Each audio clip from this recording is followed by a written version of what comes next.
Letter number 8. This one I'll have to leave out quite a bit of information. He included a ton of personal stuff, but some really cool stuff. But just for the sake of him and who he is, I'll respect it. But just so you get the general idea of the letter. Thank you very much for your time and sharing your journey with our unit. It takes courage to be open and honest about your life with complete strangers in any setting, especially prison. There are so many thoughts and emotions to go in and out of the mind. As you know, when you are behind fences, it is very inspiring to have someone like you that has faced adversity, tragedy, and despair in and out of your life and still bounce back to help other people. I was instructed that I could not write anything spiritual in this letter of appreciation to you. So I will follow the rules no matter how difficult. It's just that saying thank you doesn't seem enough, although I hope it is. He goes on to explain his life and his family and who he is, and there's a lot of personal things that can tie him to this letter. But this dude has done some really cool, amazing things in his professional life. I don't know what his charge was or what got him in trouble, but he had a really cool, amazing gym that trained a lot of world-class athletes.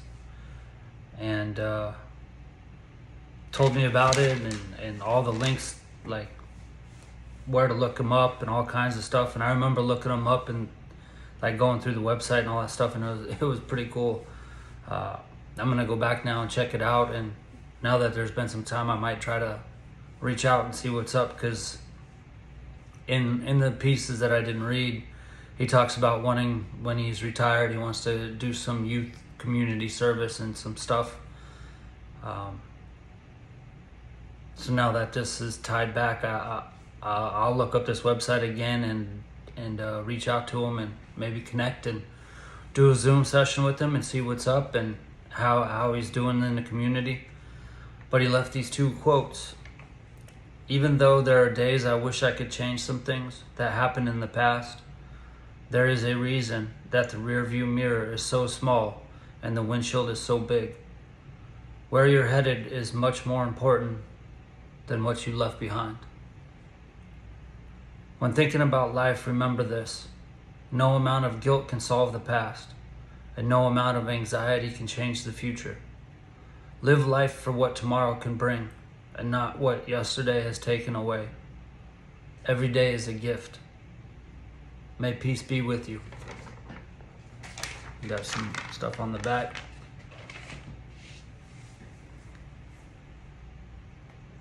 Now, those are the types of letters that are really cool.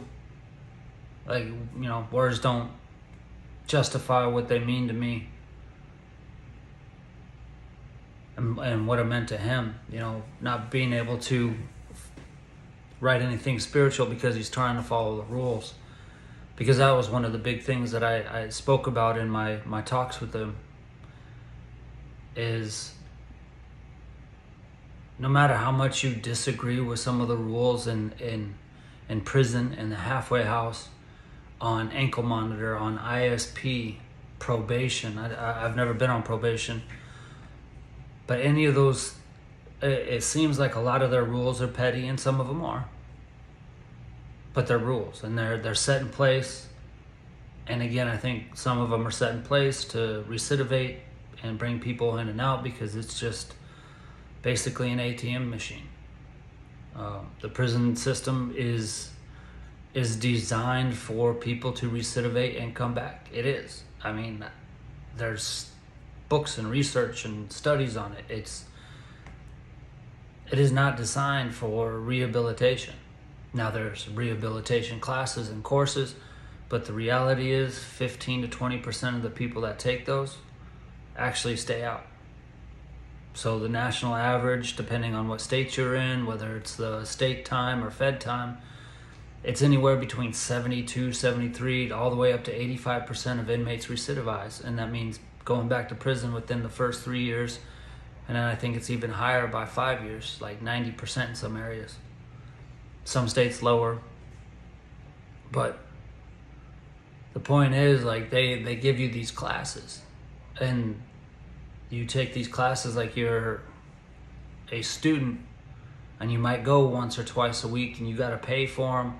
And so if you don't pay for them right away, they put you on, it's on your halfway house bill, and then again you're stuck behind that 8 ball of not making enough money doing a job because they make you work at a $12 an hour landscaping or grocery bagging or whatever it may be, and you can't work a $25 hour job like I had because it was doing something that they didn't understand, like mapping utilities and power grids and stuff like that, and they didn't get it. But it's a system, and I can't tell you how many guys that I was locked up with, especially that first year, where there were probably 35, 40 guys that I talked to that were like, yeah, man, I'm going to screw up as soon as I get released to go to the halfway house. I'm like, why would you do that? Oh, it's because you have no idea. The halfway house is harder. And if you screw up at the halfway house, then you can get your time back added on, and then you got an extra 2 years tacked on. And I didn't know all that. I was so naive when I went into the prison system. I had no idea about good time. I had no idea about boot camp programs or fighting fires or the drug and alcohol programs. I had no idea about church and all the classes that they had. I didn't know about the 23-hour lockdown and being stuck in a cell. I'll never forget my first month at DRDC. It was the 2004 Summer Olympics. And anybody that knows me, I love the Olympics. It's like one of my favorite times. I'm still heartbroken after last night. I just witnessed the greatest comeback in NBA Finals history with the collapse of the Spurs and unbelievable play of the Knicks. But I'll never forget being locked up in my cell, and I had this little window like this, and I could see into where the TV was, and the TV was like 60 yards away, 60 feet. But it was downstairs. I was on the second floor, and there's a little TV downstairs, and they had it on. I had no idea what they had it on. I knew it was the Olympics. But I remember just standing in the corner, putting my arm against the wall, looking out this window slit that's about as big as this cell phone, and trying to watch the Summer Olympics.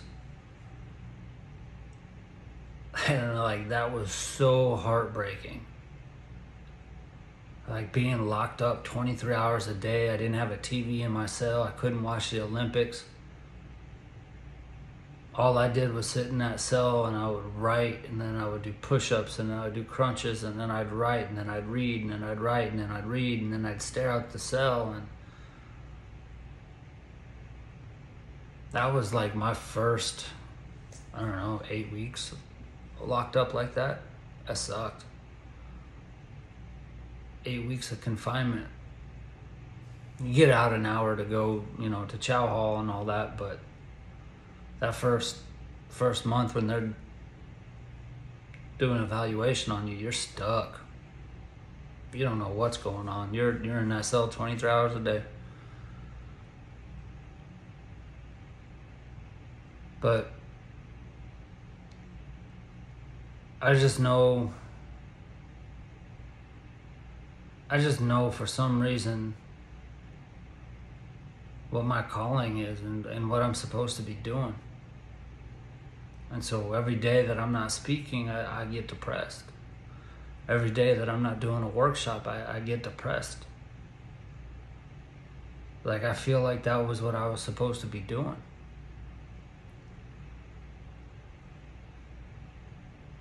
I was just like basketball. I thought that's what I was supposed to be doing.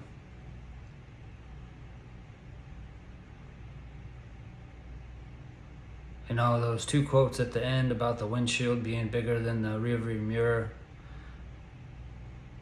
I learned in 3 years of being locked up and 11 in the system, there's more wisdom in some of these men who've been locked up 30 years than anywhere on the planet. Like, these men have been locked up in cells and all they can do is basically be a monk and meditate and read and write. So they're filled with all of this wisdom, all of this stuff that they've learned by being around some of the hardest criminals in the world and stuck in cells and being told what to do, when you can wake up, and then surviving all that too. That's, suicide's huge in prison. People crack, people break. So to be able to make it through all it's not easy. But it's pretty cool seeing how personal some of these letters get. And it's not just thank you, it's goes deep into telling me about his family, his wife, his kids, and shows how sad it is. A lot of these guys have been locked up 5, 10, 20, 25 years. And so when they talk about their kids, some of them have never had a relationship with them and they regret it. And then they have some who just had a baby while they were just getting locked up and didn't get to see their son or daughter being raised at all. And now they're 18 years old, so they missed their entire lives. And you can see the pain and guilt in their eyes when they talk to you. Because that's a cool part after the workshops and stuff. I get to chop it up with them and talk. It was last year I got to speak at a prison in Maine, which was really cool. I always wanted to do a prison circuit, and it just it's never happened.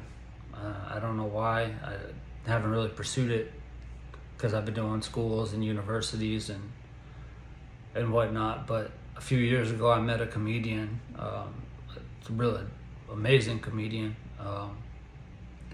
and he and I actually talked about kind of doing like a prison tour together, where he would warm them up, like go through his bit, do his thing, and then I'd do my thing speaking and just bring joy to those guys. So hopefully, that'll happen at some point down the road, but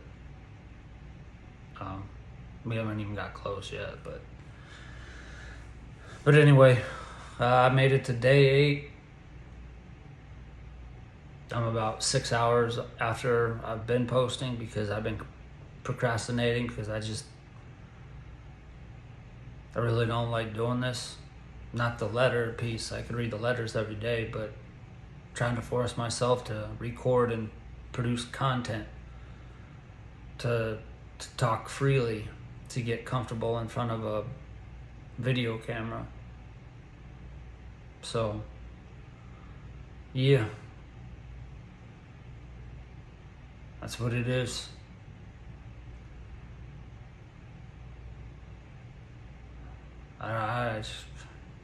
This life I've led, I don't even know, man. I don't even know.